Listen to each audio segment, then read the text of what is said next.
Hello and welcome to the Agile Innovation Leaders podcast. I'm Ojiaku. On this podcast, I speak with world-class leaders and doers about themselves and a variety of topics spanning agile, lean innovation, business, leadership, and much more, with actionable takeaways for you, the listener. Very honored to introduce my guest for this episode, Brian McDonald. He's an award-winning author, filmmaker, graphic novelist, and podcaster. Brian is a sought-after speaker, instructor, and consultant who has taught his story seminar and consulted for companies like Pixar, Microsoft, and Cirque du Soleil. Before the 70s, not every director was a writer. But in the 70s, it seemed like every director was a writer. So Francis Ford Coppola was a writer, Steven Spielberg was a writer, George Lucas was a writer. So I thought that's what you had to do. And I had dyslexia, so writing scared me. In this first part of our two-part episode, we discussed the gift of writing, his experience of being rejected by Disney, his book, Invisible Ink. That book is life-changing. At least it was for me. We also discussed defining a story, conclusions, and why we tell stories.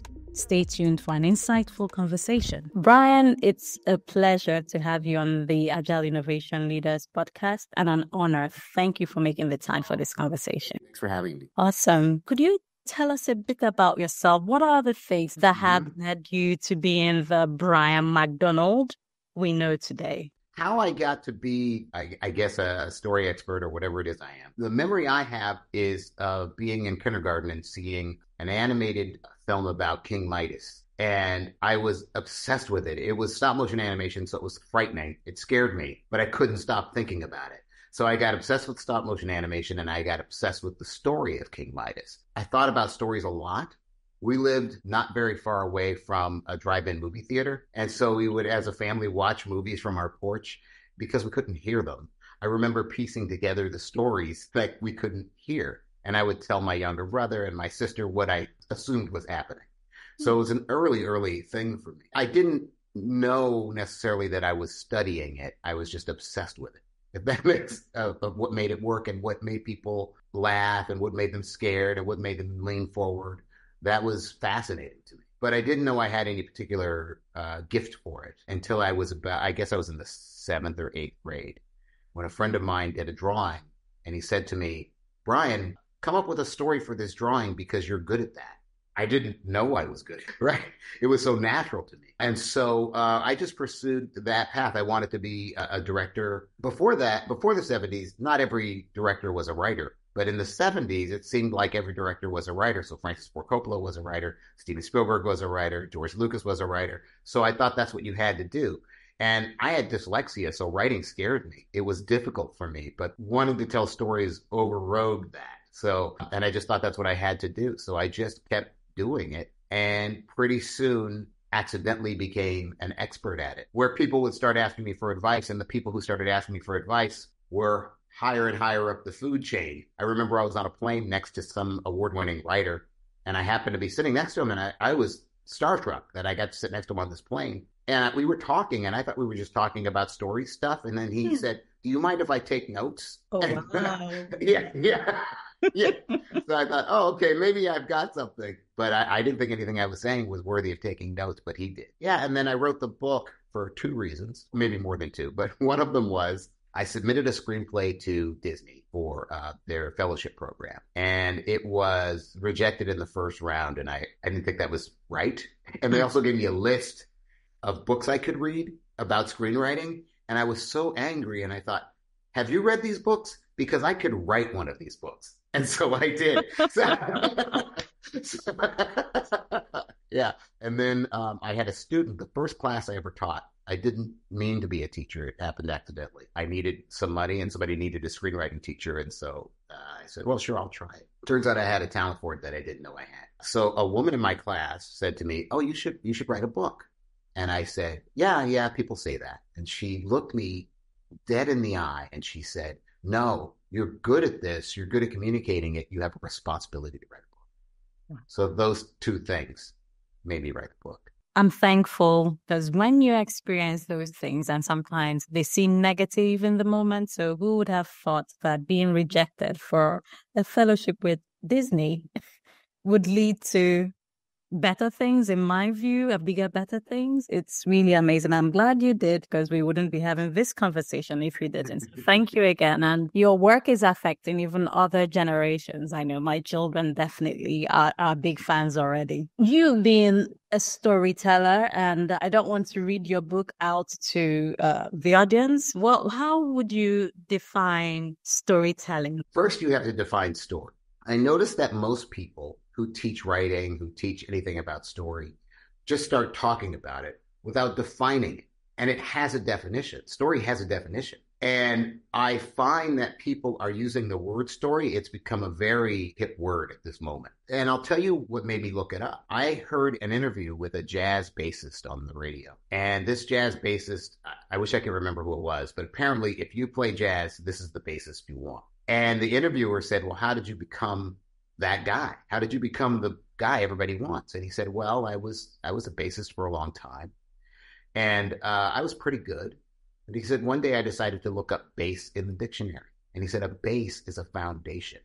Everything is built on the base. And he said, once I understood that, I knew what my job was, and I became a better bassist. So I should probably look up the definition of what I do. So, right. So I looked up the word story. And one of the definitions, now I've altered the definition, and I'll tell you why. So a story is the telling or retelling of a series of events leading to a conclusion, meaning having a point. So one of the first questions I ask my classes is what a story is, and I let them struggle with it for a while, because once you hear it, it sounds like, of course, that's what it is. So I let them struggle for minutes, uncomfortable minutes, coming up with all these things, because then they know they didn't know. Before they would say nothing. Now I think they've heard some of what I say or read it somewhere, and they come back like they're repeating something I said, but without understanding it. So they'll say a series of events, and I'll no, it's not a series of events. It's the telling or retelling of a series of events, right? That's a huge part of it, right? Also leading to a conclusion, which I think is a huge part of it. And that's the part I added. Here's the thing. I don't know if you know how they write dictionaries, but how they write dictionaries is they go around and they ask people they think are smart what words mean. That's what they do. That's how they do it. What do you think this word means? And then they get a consensus. That's why you have a number 1 and number 2 and number 3, because those are the, right? People who know that stuff are word people. I'm not a word person. I'm a story person. These are different things. We conflate the two things. We think they're the same, but they're not the same. You don't need words at all to tell a story. The first 30 years of movies were silent. Right? Ask any choreographer or dancer or pantomimist. You don't need, right? We put them together, but they don't necessarily go together. The people who define story as the telling or retelling of a series of events are word people. But as a storyteller, I know that stories always have a function. So they are leading to a conclusion. So that's the part I added, because they were word people, not story people. And for a story person, that was not a definition for me that worked. But I think that my definition helps people write stories, whereas the other definition does not. So, I can ask a question about your definition of a story, because you said, okay, leading to a conclusion. Would you say that the storyteller has to tell that conclusion, or is it something that, the people being told the story would infer, or a mixture? Oh, that depends. So a lot of times people will talk about resolution, that a story needs to resolve, right? A happily ever after, right? A resolve. But if you look in the East, they don't necessarily resolve, but they do conclude. They do allow you to draw a conclusion. A lot of Zen parables are like that, right? Where it's almost as if it's left hanging, but it isn't exactly left hanging. I talk about this in my book, Land of the Dead. There's a story about a monk, and he's walking through the jungle. He sees a tiger, and the tiger starts to chase him. So he's running from this tiger, and he gets to the edge of a cliff. And so he's got the tiger behind him, and he's got the cliff in front of him. He doesn't know what to do. He jumps, but he catches himself on a branch, a little branch. And the branch is starting to give way, and there are these jagged rocks below. So if he falls, that's it, right? On the end of the branch, there are 3 strawberries growing. and he reaches out and he grabs strawberries and he eats them, and they're the best strawberries he's ever had. That's the end of that story, because the conclusion is all about how precious life becomes when we know it's near the end. And we could take that into our lives because we never know when it's going to be over, right? So that's a conclusion to be drawn from the story. It doesn't resolve. Does he get out of it? How does he get out of it? What happens with it? Doesn't resolve, but it concludes. So I like the word conclusion more than I like the word resolution. Thanks for that, Brian. So now that you've laid the foundation for us on what a story is, what's storytelling then? Well, you have to then ask what stories are for. Why do people tell stories? All around the world, in every culture, and in every time, human beings have been storytellers. Why?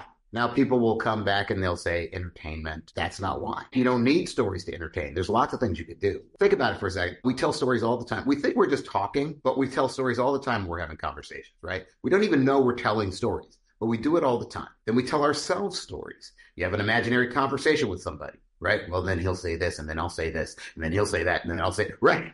So you're telling yourself a story. You do it all the time, right? And then when you come home and you want to relax, you'll find a story, either on your television or your phone or a book. That's the way we relax. So we do it all day long, right? And then we want to relax, and we find a story to relax to.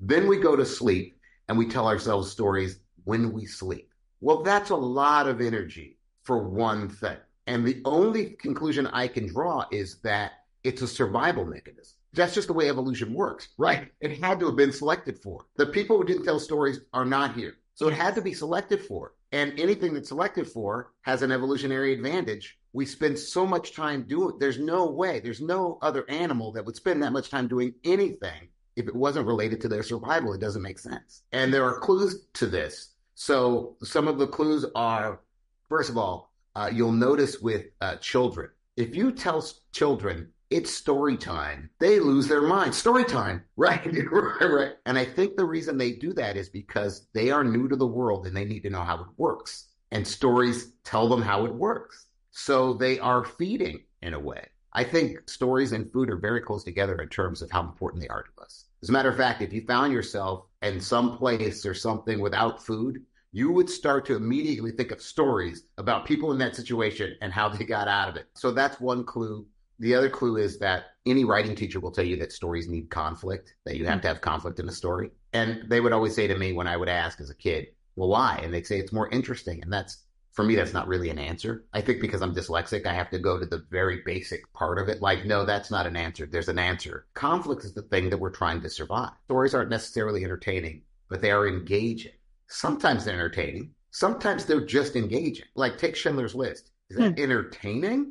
Right.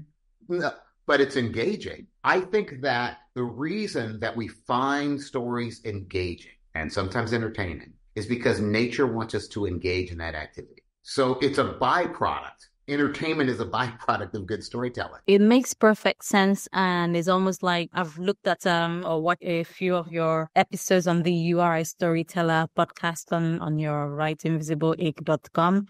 And you said something about that stories can heal, can save lives. Yes. So it's not just about the entertainment factor. Can you expand on that, please? Yeah. Now, it's funny. I talk about survival, and a lot of times people go immediately to physical survival. But there's all kinds of survival, right? So there's cultural survival. There is social survival. Don't act this way, act that way. There is emotional or spiritual survival. And you'll see that with support groups, 12-step programs, anything like that, right? Where stories are medicinal. Both the sharing of the story and the taking in of the story. Again, nature wants us to engage in that activity. And so we don't even know we're doing it. When I was a kid, we moved from one neighborhood to another. And it snowed. And one day, and a friend of mine, he came to the house and he said, hey, we're going to Dawson Hill. Now, Dawson Hill, I didn't know what it was. What's Dawson Hill? Well, it's a big hill. There's a Dawson Street was the street. It's a big hill, and everybody goes sledding down this hill when it snows. Okay, so I go up there. And when I get up there, I hear this story. I probably told this story later. I don't remember, but I'm sure I did. I heard it retold to new kids all the time. So when you were a new kid in the neighborhood, you would hear this story. There was a kid about a generation older than us. I worked with a woman years later who was from the same neighborhood and said she knew that story. She knew this story. She was a generation older than me. She knew the story. Anyway, a kid was going on an inner tube down the hill, and he hit a utility pole, and he got the wind knocked out of him. And everybody gathered around, are you okay? And it took him a minute to sort of recover, and he said, I'm fine. I'm okay. I'm fine. And he stayed for a little while, but after a while said he wasn't feeling well, and he went home and took a nap, and he never woke up because he had broken a rib and punctured an organ and was bleeding internally and didn't know it. Now, kids tell that story because that's the kind of story kids tell. But what were they saying to me? They were giving me survival information. Look, be careful going down this hill. They could have said that. That doesn't stick. The stories are what we've evolved to take in, right? Mm-hmm. So that doesn't stick. So they don't even know they're doing it. This is how natural it is. They're just telling a story they think is creepy or interesting, whatever they think.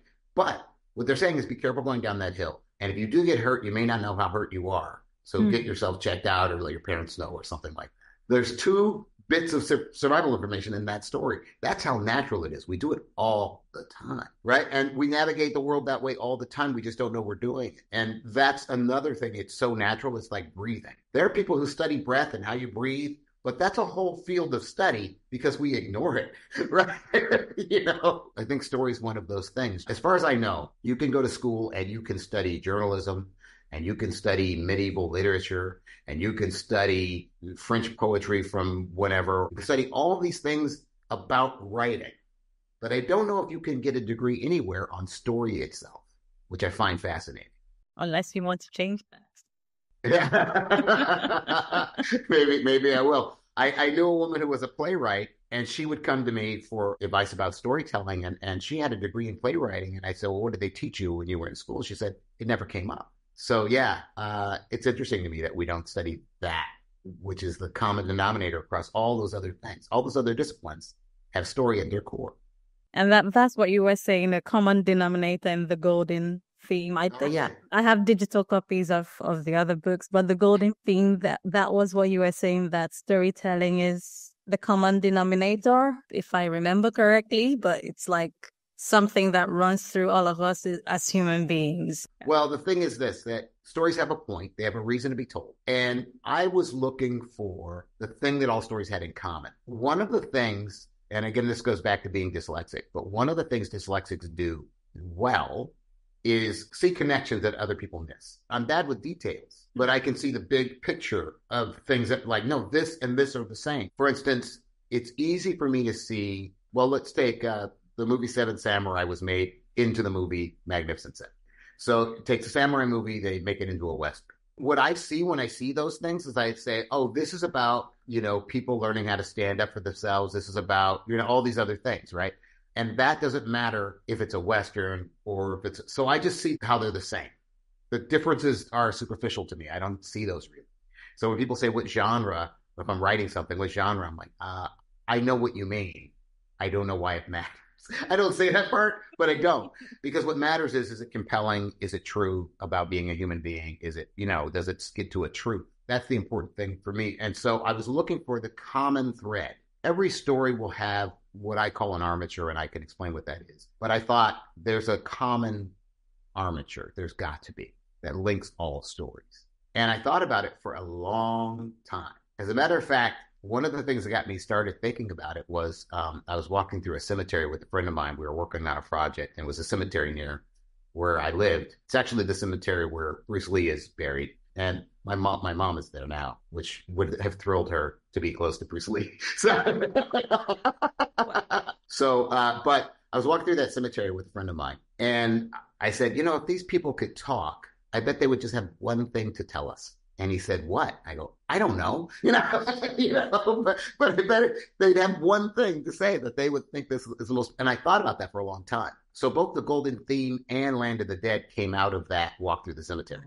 So I thought about it for years. And in fact, it's a strange thing. I didn't even know it was happening. You know that sound of a chalkboard and the chalk, that sound? That was in my head constantly, like I was working out some kind of equation. And I don't know if I'm synesthetic or something, but it just, and I would hear it. And then one day it stopped and it was quiet. And what I call now the Golden Theme came to me. The one thing that the cemetery says, and the thing that stories have in common, is that we are all the same. That's what the cemetery tells you. No, we're all the same. We're all going to die one day. We all worry about the same stuff. We all care about the same things. And the closer you get to that in a story, because that's the underlying baseline, the more that story resonates with people. The more they see themselves in somebody they don't expect to see themselves in, the more it resonates. Right? That person's nothing like me, and yet they're everything like me, right? So that, I think, is what's underneath. That's what the golden theme is that recognition. Because stories wouldn't work if that weren't true. For instance, if I say to you, I was walking on the beach and I was barefoot and there was hot sand between my toes. If I say that to you, the only way that you understand it is to put yourself there. In your book, Invisible Ink, you also delved a little bit into the neuroscience, how our brains work and that our brains are wired for storytelling. When someone is telling a story and we're relating to it, we are having the same of our brain are being kind of lit up and active as if we were the people, Right. Yeah, because of the mirror neurons that we have. Exactly. If you see somebody doing something, your brain does not know the difference between you doing it and them doing it. Doesn't recognize the difference. And so the same part of your brain lights up. They'll show people smiling in a picture and have people in an MRI. And the smile part of the brain lights up when that happens, and the frowns and all of that stuff. So that's a further proof of the golden theme. But also, that's how we get the lesson from the story, because we put ourselves there. If we couldn't put ourselves there, we wouldn't get the lesson from the story, and we wouldn't get the survival information. We would basically say, well, that happened to them, and it would have nothing to do with you. And in fact, there are people like that, and we call those people, we will say, well, that guy, he's got to learn things the hard way. What does that mean? That means they don't listen to other people's stories. That's all it could mean. If there's a hard way, there's got to be an easy way, right? The easy way is listening to stories and learning from them instead of you going through the experience, right? Yeah, there's a saying that where there is an old person, nothing need go wrong. What that means is they have all the stories. So when there's a drought, go to them. They've been through 5 droughts. I think as we get older and our bodies fail and all of that, what we become is a collection of stories. And this is where we get the idea of that's where the wisdom is. Because that is what, before the internet, old people were the internet. Right? Yeah. Right. That's the natural internet, right? The old people who have been through a lot and know things and have seen more patterns. I mean, as you get older, you see more patterns. You're like, oh, I see where this is going to go. Right. Yeah. And to be honest, you're not by any stretch old or anything. But one of the reasons I have this podcast is to hear people's stories and, gather as much from people's experiences to learn. So it's not really about posting it to the world. It's selfish. It's for me. It's to ask questions of the people. So like you said, the people are a collection of stories, not necessarily just about the age, but just saying that's one of the reasons I want to hear your story. What happened? What made you do this? What made you do that? And I find myself, maybe, let's say, tomorrow, a few weeks now, I'll be like, oh, Brian said he went through this and I'm seeing something I'm playing out and I'm instinctively knowing how it's going to play out. And then, oh, he said he did X, Y, Z. And okay, maybe I should try that. And it works. Sorry, it's not about me, but I'm just saying, can I resonate with what you're saying? Exactly. Yeah. It's just a very normal, natural thing. And I think it can go older to younger, but it can often go more experience to less experience, which is really the bigger thing, right? So I used to work with combat veterans that had PTSD, used to help them tell their stories to help with their healing. And I would ask them about storytelling in their work. And I'd say, okay, so you get deployed to Afghanistan or Iraq or something. Are there stories before you go? And they were like, yes, there's lots of stories, because that's a highly dangerous situation, right? So people have a lot of stories about that. People who've been before say, make sure this happens, make sure you don't do this, make sure you do that. They said there's stories when you're going, there's stories when you get there, and there's stories about when you're about to leave. Because what I was told was there are lots of incidents where people are on their last few days of deployment, and that's when they get hurt or killed because they get careless. So the stories are saying, be as careful on your last day as your first day. And that's just naturally happening. I think if people start paying attention now, often they're getting that kind of information. It changes how you hear stories. It changes how you listen to stories, right? There is this idea this cliche, particularly in this culture. I don't know how many cultures have it, but in the United States, it's big. Oh, grandpa and his stories, or grandma and her stories, on and on and on, blah, blah, blah, with their stories. Here's the thing about that. They're just trying to help you survive. That's all that's happening. And if you listen, because, those people aren't going to be around forever, later you go, why didn't I ask about this? Why didn't I ask about that? That's what happens, right? So just listen over and over again, even if you heard it 50 times, because there's going to be a time when you're going to want all those details. I guarantee you. If you listen that way, you listen differently. You start listening for how are they trying to help me survive? And it may not be apparent immediately. I was in an improv class once. There was a woman in the improv class, Melissa was her name, and we were having a talk, we were taking a break and we're having a talk. And she used to be a flight attendant. And I said to her, what was that like? And did anything weird ever happen on a plane? Or, something she'd tell me about a UFO or something. But what she said was, a couple people died on flights I was on. She goes, that was a weird experience. But then she remembered something and she said, oh, there was this one time there was a kid who kept getting up and running to the bathroom. She didn't say how old this kid was, but a young kid kept getting up and running to the bathroom and then coming back to his seat and then kept doing this. And he was annoying all the flight attendants. But Melissa said, I was concerned. So I went up to the mother and I said, is your son okay? And the woman said, I think so. And she goes, well, I'm concerned. He keeps getting up, going to the bathroom. And then she said, I noticed that his lips were a little swollen. And she said, I remembered a story that my parents had told me about my father having a fish allergy, where his lips swelled like that, his throat closed up, and he almost died. She said to the mother, is your son allergic to anything? And the mother said, I don't know. Melissa said, I think he might be having an allergic reaction. She checked the menu. They had served a salad that had shrimp in it. She said, I think this is what's happening. She's able to get on the phone from the plane to a clinic. They told her what to do. There was a doctor on the flight. And when the plane landed, there was a team ready to help this kid. When Melissa heard that story about her father, she did not think, here's information. I'm going to file it. No. Yeah, she didn't, right? She was just concerned about her father.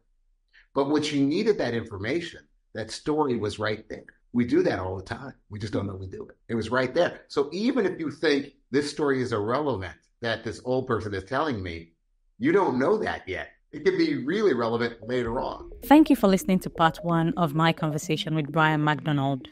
Be sure to tune in for part 2 coming up soon. That's all we have for now. Thanks for listening.